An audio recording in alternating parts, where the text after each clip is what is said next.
Welcome back to the Milwaukee Market Update, where we break down what's actually happening in the Milwaukee real estate market. And today's big question: how to flip a home and how to do it the right way and not lose all your money. Yeah, Ty, today we are talking high level. How do you flip a home? What goes into it? How do you find deals? What kind of person is good at flipping a home? What kind of person maybe shouldn't stay away, should stay away from it? And also, is it as glamorous as they make it look on HGTV? Absolutely. Because let's be honest, there's a lot of noise out there every day. It's is the market crashing? Is now the worst time to buy? Is the housing about to explode again?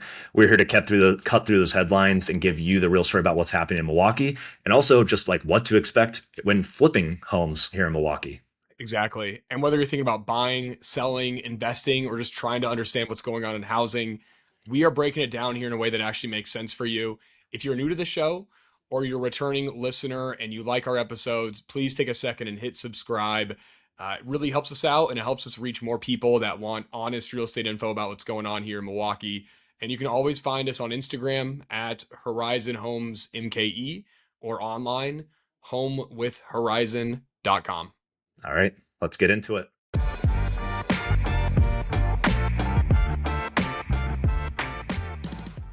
Well, Ty, we're back another week here. Today we're talking about flipping houses. You flipped homes, I flipped homes. We've flipped homes together. Everybody is flipping homes. Everybody's flipping homes, and I think this is one of the things that, thanks to HGTV, a lot of people have interest in. It's crazy to me how many people I talk to that are like, I would love to flip homes, or, oh, I've always thought about doing that. And it's very mainstream, I think. I think it's got a certain picture that most people think about when they're flipping homes of it's glamorous, it's fun, you're making design choices, which is true to some levels, but let's talk about flipping houses, the goods, the bads, things to consider, and kind of lay it all out there for someone that is thinking about flipping a home. Just a little quick start guide. It's not the beginning to end, but it's a little taste of something that everybody is somewhat interested in and in doing. Yeah, this isn't going to be like a let's crunch all the numbers. How do you manage your contractors? No, not this episode. We'll dive into some of that, but Ty, maybe let's start here.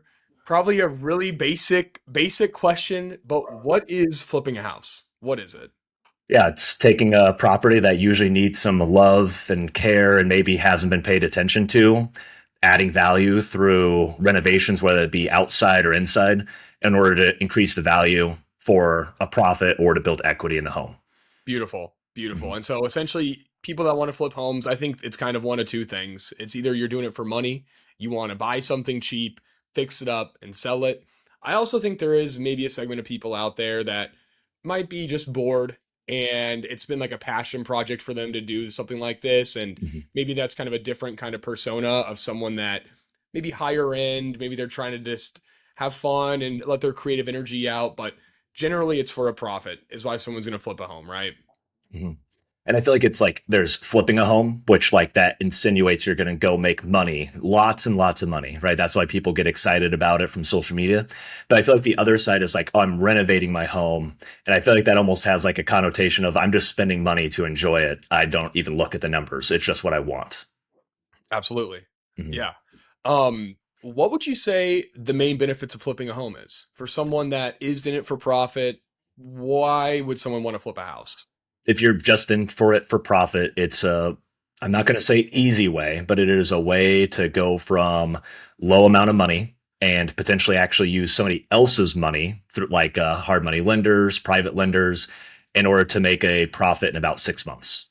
Like you can go from essentially not a whole lot of necessary resources on your end, borrow somebody else's, find a good deal, renovate it, and then sell it as long as you run your numbers correctly. And all of a sudden you've got a lot of money to work with and go after the next project or the next opportunity.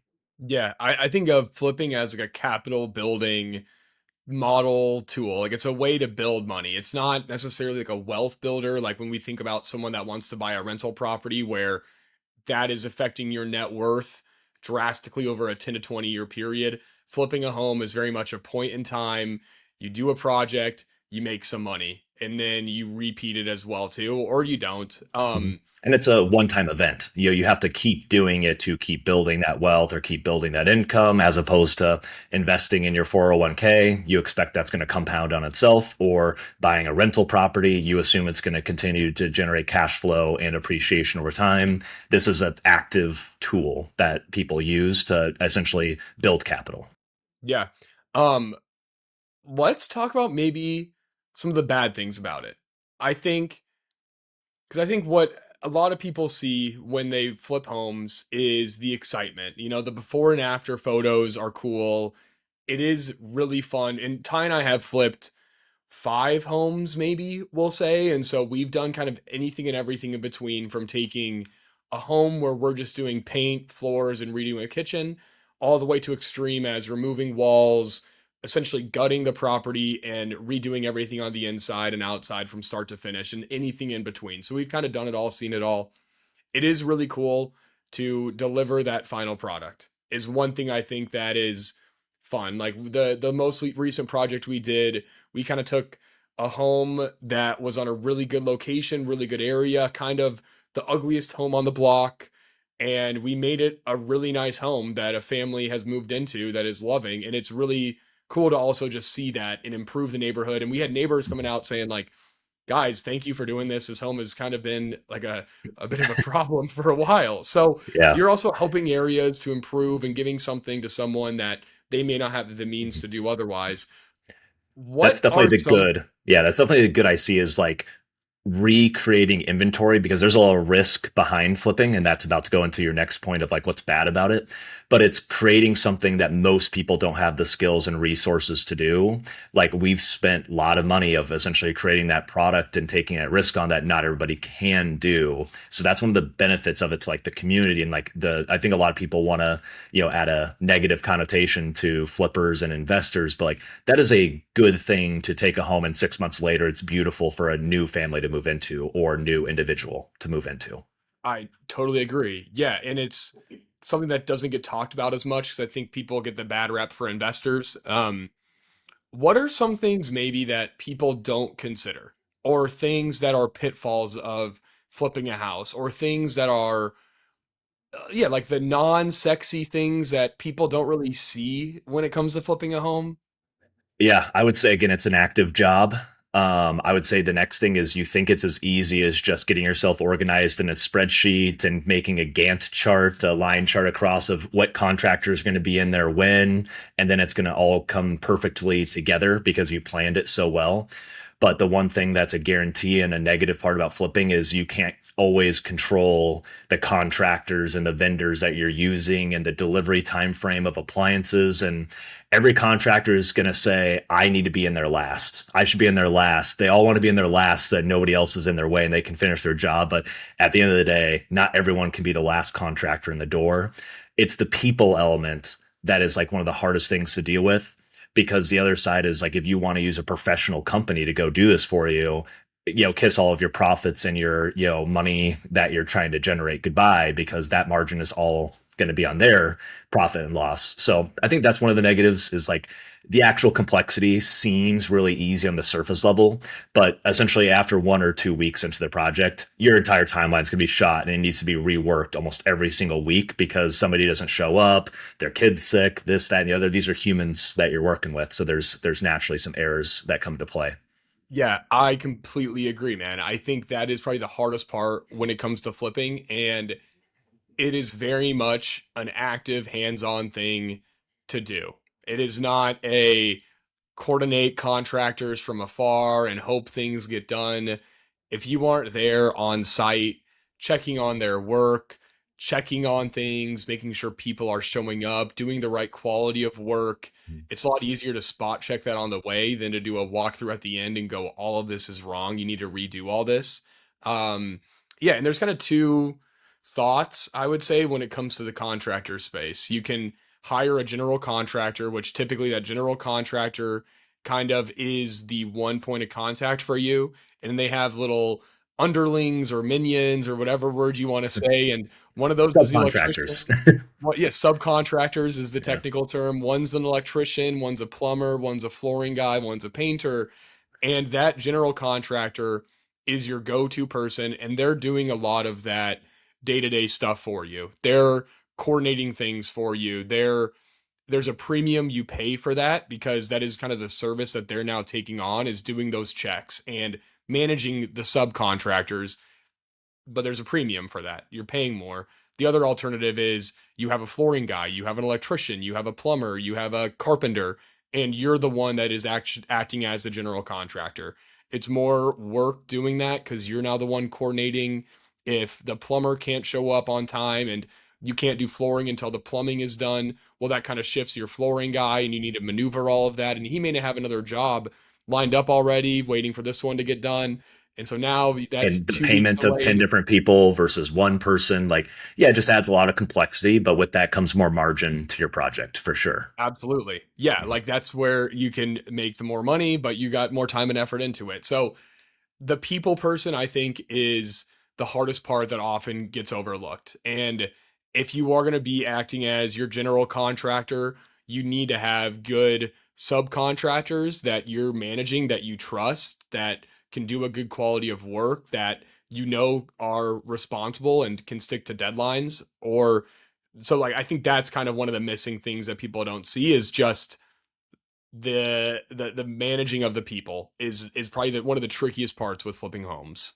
Yeah, definitely one of the trickiest things. And I know we're kind of talking about some of the other like things to watch out for in flips is there's actually a lot of risk that you just don't think about. You think the risk is like, oh, what if I overspend on my project or the home doesn't sell for as much money? Like those are the easy problems, in my opinion, to solve.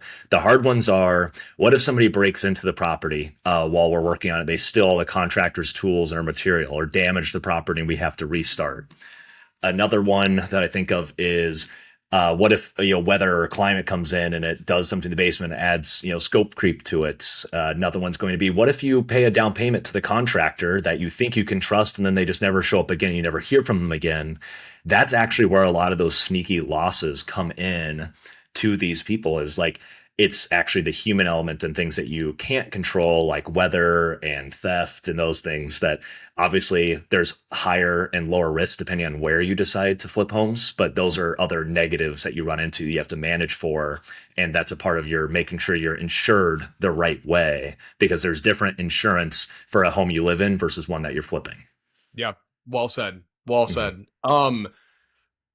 What else? Anything else about? Do you think we talked everything we need to there? I think the last like maybe bad thing, and this is going to go into some of the stuff we talk in a bit, is like it's not always as simple as I'm going to buy it for X, spend X, and it's going to be worth X. There's a little bit of like we call it contingency, or like having extra budget in there when you're buying the deal. But there's also like something that most people use is the financing costs are actually incredibly high. It ends up eating into at least probably like 20 to 25% of your profit in the way that you finance these flips.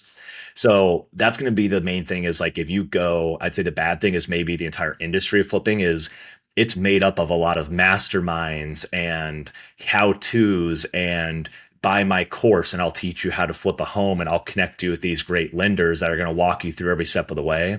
Those people make money, one, for their course, but then there's also people on the money investing side that they're going to make money whether or not you make money or not on the flip. So be very careful of who you're taking your advice from. And I'd say the same thing almost goes for real estate agents as well. They're like, yeah, great. They're gonna buy this place, and that's one transaction for me, and then they're probably gonna list it with me later. That's another transaction. So just be very careful of like who you're using, and kind of like in the rental space of you've got a contractor, property manager, real estate agent. There's a 3-person team that are all double checking and fact checking each other, just like the U.S. government, right? Executive. You got the Congress, and then you've got the Senate, and you've got the Supreme Court. You got all these things that are like a triple check to make sure you have somebody in your corner and not just totally taking advantage of you. So Yeah. that's where I need to leave it, of like making sure we cover some of at least the top bullet points of the things to watch out for when flipping. Yep. Um, if someone's telling you it's too good to be true or it's easy, I think they're lying, because it's not easy. It can be easy, but it's gonna be more harder than it is easier Yeah. generally when it comes to flipping homes. Let's talk about like someone that would be a good person at flipping a home, maybe personas, someone that might not be a good person at flipping a home. And let's talk about like the persona of someone that would be good at flipping a home or managing a flip project as well too. Yeah.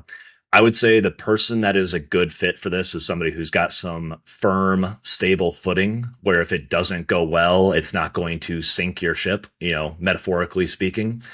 I think you want to be flipping from a position of strength where if it's not good, you've, essentially not made any profit. You've wasted a little bit of your time, and waste I kind of use in the wrong terms of like you're using the first flip or two to learn how to do this. Who are the people? What's the flow of this project? Like somebody that's willing to learn from their mistakes and then not quit after one project that wasn't perfect. So the perfect person is somebody who's ready to take some punches on the chin, learn from what they do along the way. But I also think somebody who's actually had a little bit of exposure, at least to like maintaining a home or like updating one part of their home and have gone through some of the, oh, if you do this, you're going to pull the string and it's going to actually impact this as well. I think you should have like a little bit of base knowledge around homes versus like, oh, I'm 20 years old. I never owned a home. I've never even called a plumbing contractor in my life. And I don't even know how the systems of a home work. I think that's probably a bad position to start from unless you have a mentor that's literally walking you through every step of the way. Yeah, well said. I think you need to kind of have a can do attitude and I can figure it out attitude.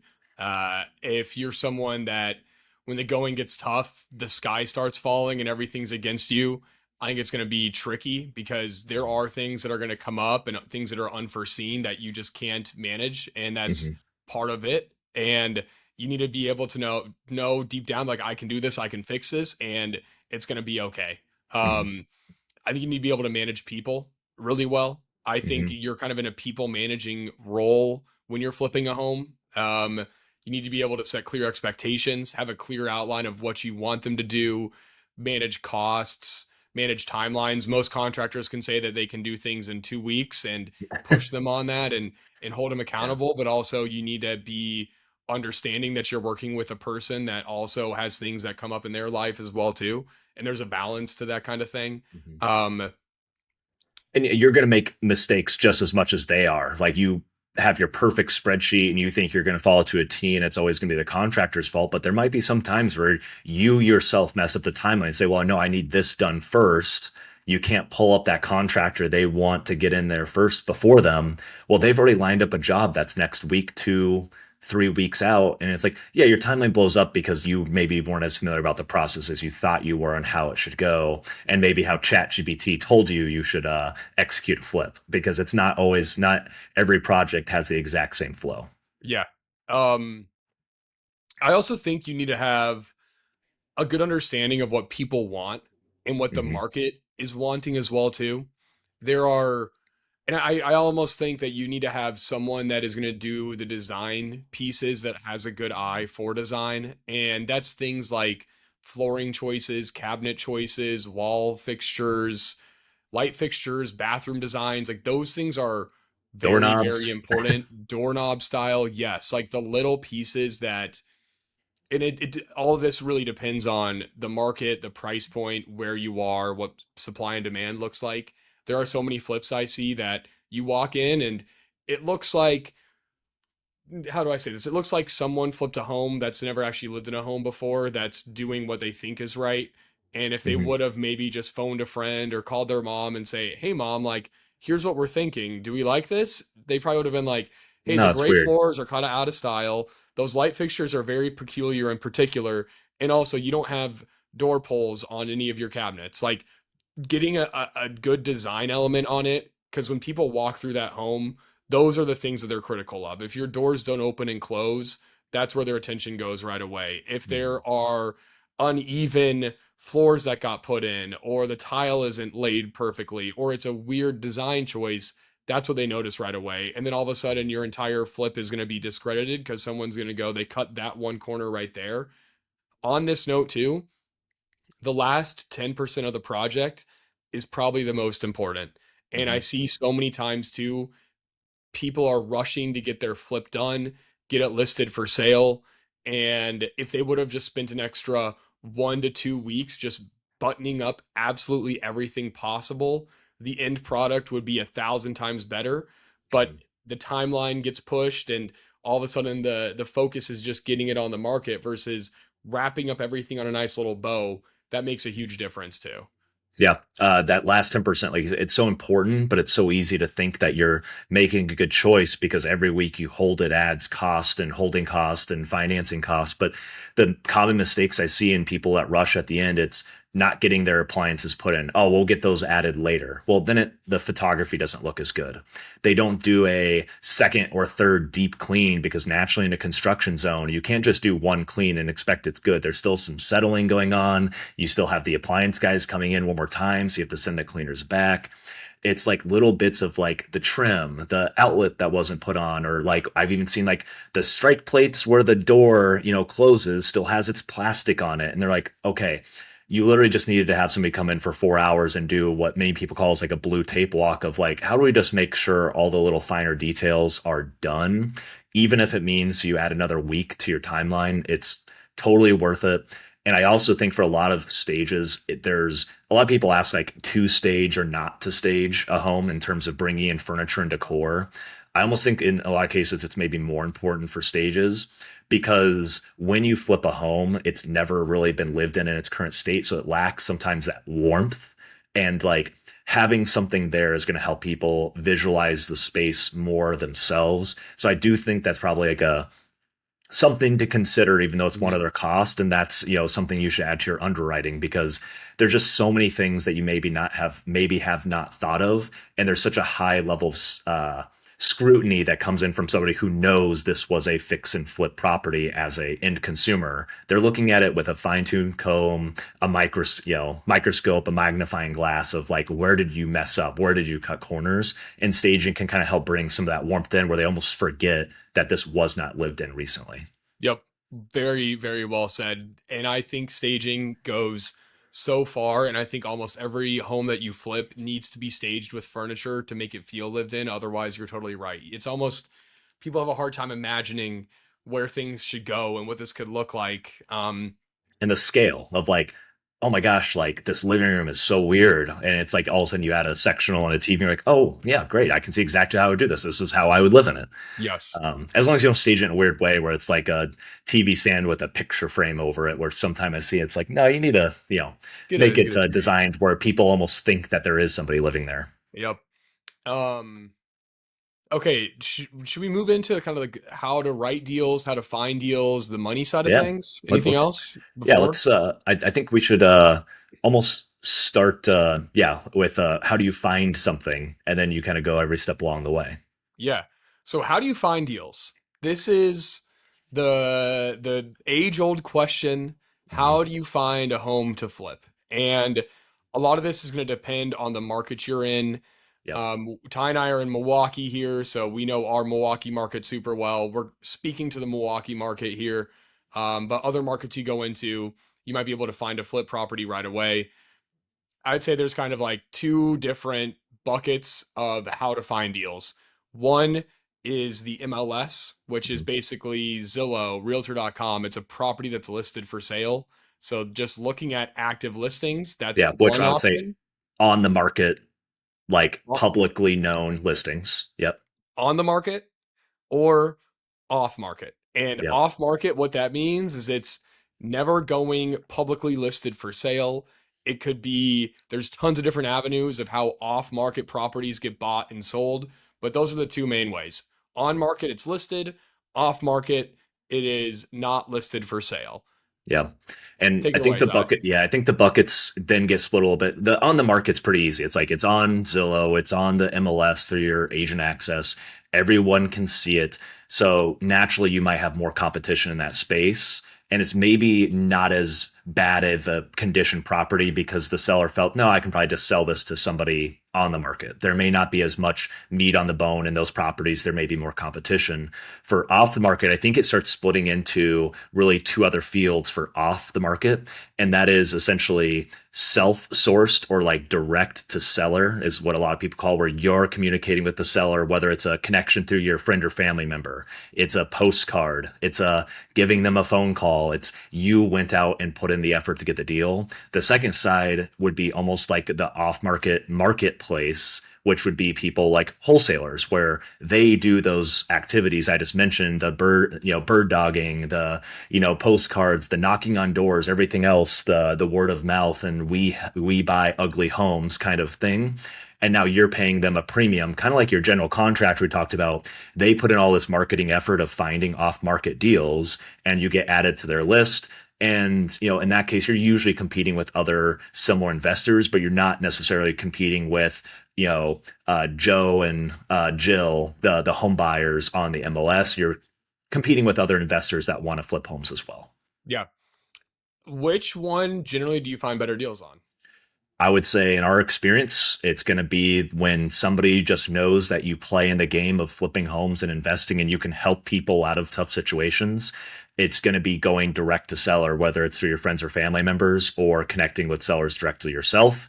Because again, you don't have another third party that is inserting them in between that also needs to make profit or income for their business. Yeah. So off market is Off generally market. where off Hmm. market is going to be generally where you're going to find the best deals. You're going to get the best price. Hmm. And if we break that up even more to the you sourced it, someone else sourced it, anything that you source, generally you're going to be able to get a better deal on because there's not like a middleman that's getting a margin in it. Um, let's go down this a little bit further, I think. Hmm. So let's talk about let's talk about the off market, not your source deals. We'll talk about that second, but Yeah. other deals that have been sourced for you, but they're still off market, where Hmm. I find the best way to kind of get in that community, get in that space. Uh, Milwaukee has a phenomenal, it's called Milwaukee Off Market Real Estate. It's a Facebook group.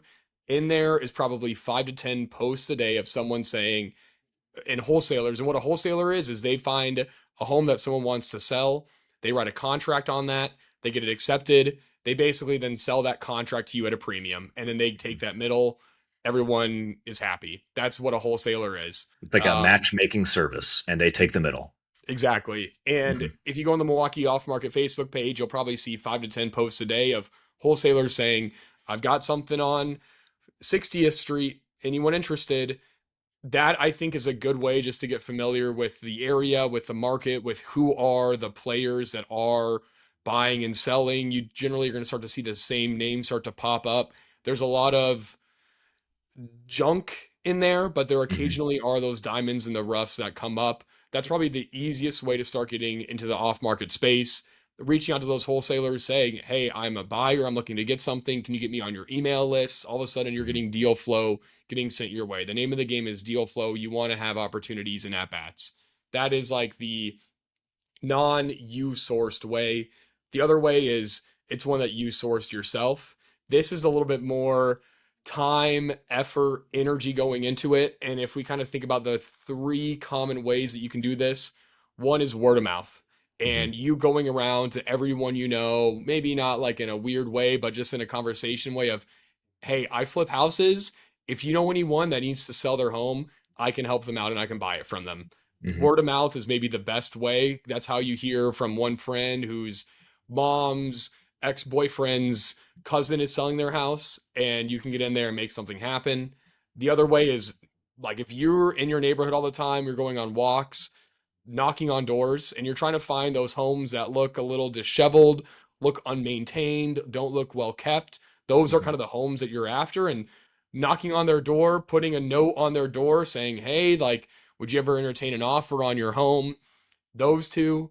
You can hire a cold calling service and give them a zip code, and they're going to cold call neighborhoods for you to try to generate leads from you. You could Hmm. cold call yourself. You can send postcards and say, "Hey, here's the 60 addresses I want to send postcards to." And there's all sorts of services out there that'll Hmm. every week they're sending that home a postcard with your number to call. There are all sorts of options out there on how to do it. It's kind of just, do you have the time, effort, and energy and money to do it yourself, or pay a premium to a wholesaler to have that done for you? Hmm. Um, yeah, I think that's all I got there. What do you got? Yeah, I think you nailed all the different ways to market for them.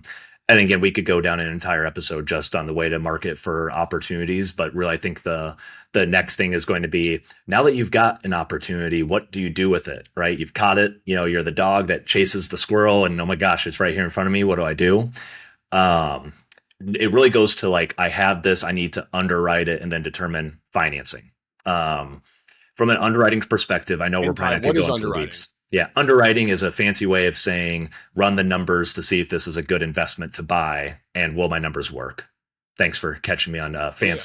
fancy real estate talk. Which I think the way to like really simplify real estate investing for flipping is you need to find a way that after you fix up this property to the right finishes, the right design, the right updates, how much will that home be worth? We call after repair value. There's an acronym. You can probably assume what the acronym is, ARV. You need to understand, what am I going to be able to sell this at once it's all fixed up? And you're usually going to get the good advice of make sure you're conservative. The way that we usually do this is we pick our like listing marketing price where we know for sure after looking at comparables, this would sell at this price and there's probably upside. You want to pick a good number. You're not trying to whiteboard math this into the highest thing possible. So that's the first input. The next thing inside of flipping would be a rule of thumb that we like to use is the 70% rule, which is essentially just taking that, let's use $100,000 as the after repair value because it's easy math for this guy right here. Okay, you need to factor in your profits and the cost of financing, everything else. So if you take 30% off the top for you, that means you can only pay 70% or 70,000 of that deal, but you still have to fix it up. How much is it going to cost for me to fix this property up? Let's say it's going to be $20,000 just for a super, easy number here for me. Great. If I have to spend $20,000 to fix this property, that's your repair budget. That gets you down to essentially my max allowable offer to make profit and sell this home for $100,000 is $50,000. It's 30,000 of your profit and financing costs. It's 20,000 of repairs. That's 50K of total profit and expenses gets you to 50K. That's like the rule of thumb of flipping in a very easy, unrealistic example of you're going to buy a house and then sell it for $100,000. But let's just assume you're going to hope that you list it at 99K and it's going to go for over asking and make you additional profit at the end of the day. Yeah, well said. The 70% rule is a great rule of thumb. Um, I like to think of it as you want your all-in costs to be 70% of what that home will be worth, which Mm-hmm. is your all-in costs or your purchase price and whatever money it is to rehab. If that is 70% of that sale price, that's 30% profit to you. Mm-hmm. Um, and that isn't like a rule you have to follow every time. I think as the price points get higher, that Mm-hmm. 30% margin is going to be more and more. If we're talking about $1 million home, that's 300K of profit. Also, I think too, it depends on what kind of project does this involve. Is this something that's going to be a really easy, just cosmetic project that's going to only take you a month to do? Well, maybe you don't need that big of a margin. Is this something where it's a really risky, sketchy project? You're doing a lot of work. It's going to take you a year to complete.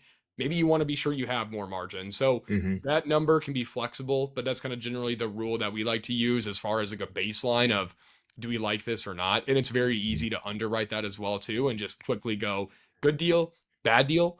Mm-hmm. I think the hard thing that a lot of new flippers struggle with is like how much does it cost to rehab a home? And I don't think we Definitely. should be putting out numbers here on this podcast, but if you have questions, Ty and I can essentially look at a listing, look at photos, give you a good idea of what is that after repair value, what's your Mm-hmm. estimated rehab going to be here too, so we can kind of help you with that. And I think once you just kind of start having those conversations with the realtor, you get a pretty good picture of what do typical repair costs look like based on what level of a rehab you're doing. Mm-hmm. Um, but that's how you do a rough underwriting. The Mm-hmm. 70% rule is going to be tried and true and is going to work if you do everything. And yeah, the counterpoint to essentially of the 70% rule is it's really, really hard to actually find an opportunity today in the Milwaukee market, whether it's off market or not, that actually meets the 70% rule. And I think that's where you're hitting on, okay, what's the flat dollar amount of profit that I need? I would still probably encourage people to, at the very minimum, probably not consider too much over like the 75% rule, right? You're giving up 5% margin just to keep deal flow.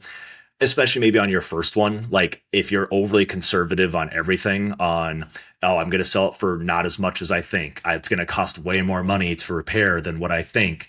And I'm going to hold it for way longer than I think. If you're too conservative on every single one of those metrics, you're never actually going to pull the trigger and learn. And I think this is actually when I talk to a lot of people that have maybe bought a rental or done a project, the biggest risk is that you do one and it's not perfect because it probably won't be. And then you never do it again because you just learned all the lessons you need to make the next one better. Okay, what am I good at? What are the things that maybe I didn't consider? It's really a learning thing of like you want to keep doing it over time, just like anything else we do. If you keep shooting free throws, you're eventually going to be like Steve Nash shooting 95% free throw versus Shaq at 45%. Shaq was practicing dunking, Steve Nash was practicing free throw. So if you keep practicing something, you're just going to get better at it. Yep. Yep. And I think it's very easy to get caught in that spreadsheet too. And you should be conservative, but there's a point where you need to kind of look in the mirror and go, do I want to do this or not? And there's a calculated risk to everything. And there's also being conservative, but also being realistic too. And Mhm. I think that depends a lot on the market that you're in. I'm not saying don't buy a bad deal, but also if you're waiting for that perfect deal to come up, it might be hard for you to ever actually flip a house. Yeah. And also in underwriting, be very careful of just like going crazy in AI models and everything else and having them help you with estimating your after repair value, estimating rehab costs and everything else. There's a huge confirmation bias inside of AI tools. And like literally that's been tried and done for by multi-billion dollar companies like Zillow and Open Door, I think are two of the big ones, where they literally lost their booties on just AI, Zestimate type offers that they were just going to buy and then sell themselves after some minor repairs. Like, do not just rely on AI models. Like, you do need to bring in local people that know local knowledge on what to do. Like, Yep. seek mentorship, not I've got AI tools so I can do anything in the world. Be very careful of just using those tools today because it's going to probably give you bad output based on how you ask it questions. Yeah. Um, let's talk about the money last year. Hmm. Uh, because a lot of people are like, oh, I'd love to flip homes, I just don't have the money. Or Hmm. I think people think about flipping homes, you need to be a millionaire to flip the home because you got to buy the home, you got to fix it, you got to pay your taxes while you have it, your utilities. I would say you don't need to be a millionaire to flip a home. You need to have a good, stable financial picture where if something goes wrong, you're gonna be okay. Hmm. But generally, what we see is sourcing the money is not the hard part. At least in the Milwaukee market, it's finding the deal is the hardest part. Finding the Definitely. deal where the numbers work, where there is enough profit, that is the challenge right now. There are hundreds, maybe even thousands of companies in the United States. Hard money is the term that you hear a lot. Hmm. They exist to fund deals like this. And so they basically will give you, you go to a hard money company and you say, I found this deal. I'm buying it at this price. I'm putting this much into it. It's going to sell for this much.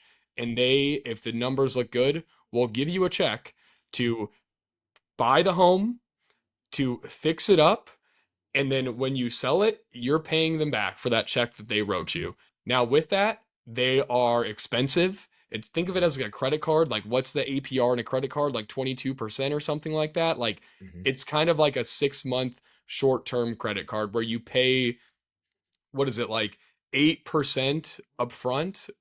No, it's probably like I would say it's going to be market specific and lender specific, but I would say a good estimate today is probably like 15% on the interest rate and like 5% on what they call points, which is if you want to borrow 100,000, you're literally just giving them 5 grand to just use the money and paying them monthly interest. So that's an interest rate plus points. Yep. Yep. Yeah, So it's expensive. very expensive. And the longer you have that project, the more that your interest racks up. If you Mhm. need to extend it, typically there's 6 month loans. If you need to extend it, typically there's a penalty that you need to pay. It's a Um, repayment of points. So you pay another 5% of the money you borrowed from them again, yep. which in my 100K example we talked about before and how expensive this is.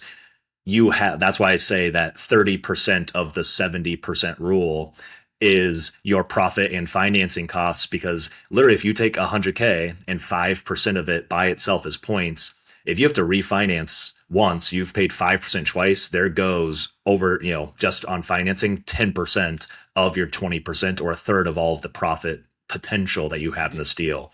So it's one of the main deal killers you have is how you actually finance it and how quickly you finish it to make sure you don't have to refinance. Yep. Hmm. So hard money, but we use hard money. I think Hmm. maybe 3 or 4. Maybe we've done hard money for it doesn't matter, but like hard Hmm. money is a great option. We use it. You need to make sure it's in your numbers when you're calculating what your estimated profit looks like of what is our actual cost of acquiring this money. Um, and there's some really good hard money lenders out there. There's some that are a bit trickier to work with. Make Hmm. sure you have a discussion with them of how do I get paid? They call it a draw process of how during your rehab does that hard money lender actually give you the money for you to pay your contractors. Some will front load you that money. Some you need to cover the money and then the hard money lender reimburses you. So good conversations to have so you aren't surprised and you have enough float of cash to cover anything in the meantimes. But hard money is a very great option.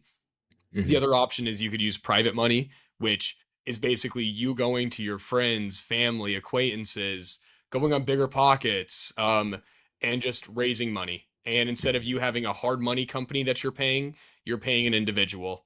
And typically it's more affordable, Hmm. but it's still a better return for that person than if they were just to put it in the stock market. But that is another very viable option as well as private money.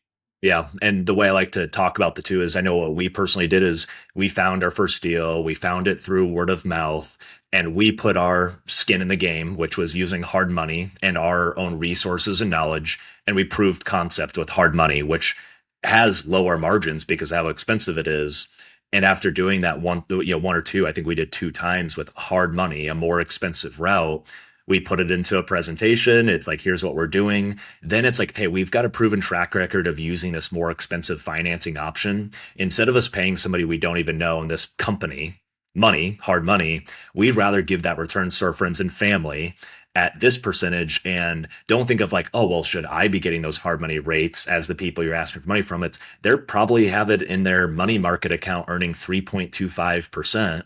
This is essentially a short-term investment vehicle of you should be paying them back in about 6 months, and they can maybe make double or triple the amount of interest rate on this if you have proven concept of being competent at what you're doing. And now all of a sudden you're washing away that 5% in points that you're paying the lender. That's just 5% margin to the bottom line. And you're finding a win-win scenario.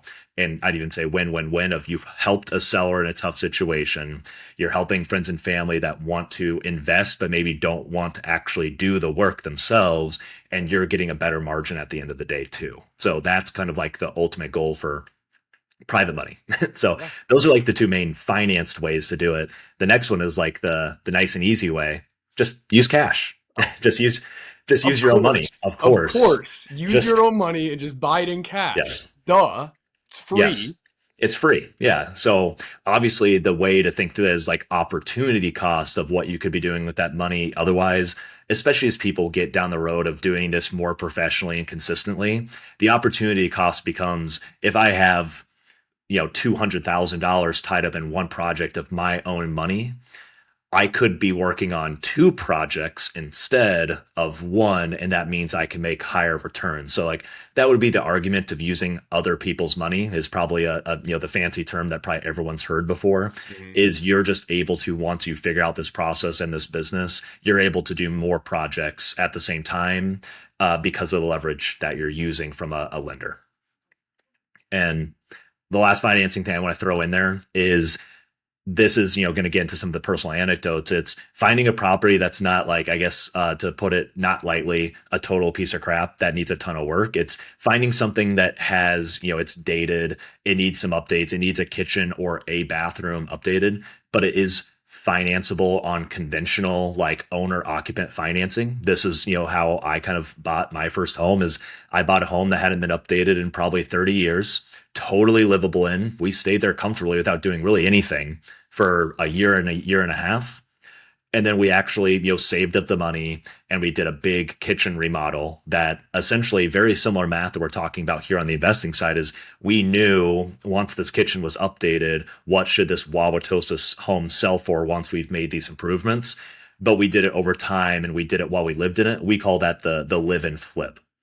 So that is another financing option is finding a home that's not in terrible, terrible condition, but it's really dated and just updating it over time, whether it's DIY or organizing subcontractors over time. Obvious con is you have to live in a construction zone while you do that.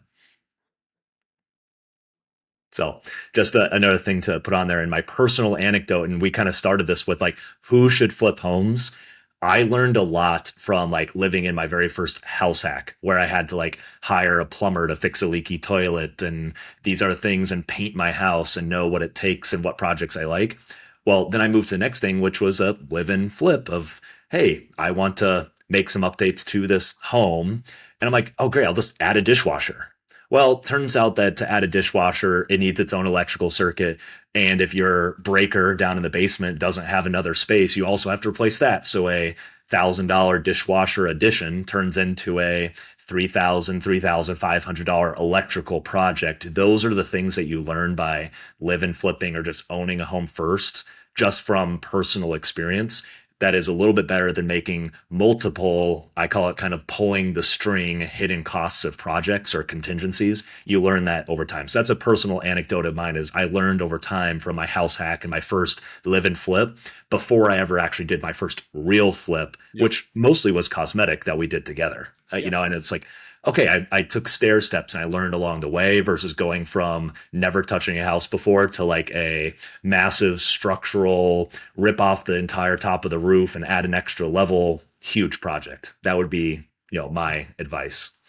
Yeah. And you learn a lot about yourself flipping homes. You learn about what you're good at. You learn about what you're not good at. I think like having maybe a couple partners to do it with also helps too. Keeps people accountable. You're not in it alone. It kind of shares and spreads the risk. It also spreads the profit a bit as well. But I think that doesn't hurt for a first one. Also, it feels a little bit better to go in with some friends than it does to feel like you need to take this giant task on by yourself. But I think we covered a lot here. I Yeah. think we covered a lot. Flipping houses is fun. It's cool. It's fun to see the process. It's also a lot of work, and it's also taxed as a very active job too. You are taxed heavily on the profits you make, and so keep that in mind also that but taxes no matter what are something you got to pay. But I think we talked a lot about flipping houses here. Yeah. I think that's I, good. I think everyone who's listened to this can now flip any house that they want to. No math needed. Yeah, for sure. Yeah, totally. Yeah. If you got more questions, obviously, and flip, like this is the things we love talking about. The transparency thing here is it's really hard to find a deal. Like Hmm. that is the main thing we share to everyone in the first 5 minutes of, hey, I'd like to buy a flip. It's like, how are you going to go personally find that opportunity through word of mouth? Because otherwise it's very challenging in our local Milwaukee market. Because generally it's pretty easy just to list your home on MLS and sell it. And whether it's a flipper or if it's an owner occupant, it's probably going to get snatched up relatively quickly. So you're trying to be the solution that helps the seller in the situations where that going to the public on market route just does not make sense for them in their situation and Yep. helping them through with empathy. Cool. Love it, Yeah. man. All right, man. Well, with that, that's how to flip a home. And we'll catch you guys soon here on the Milwaukee Real Estate Market Update. Bye, Thanks. guys.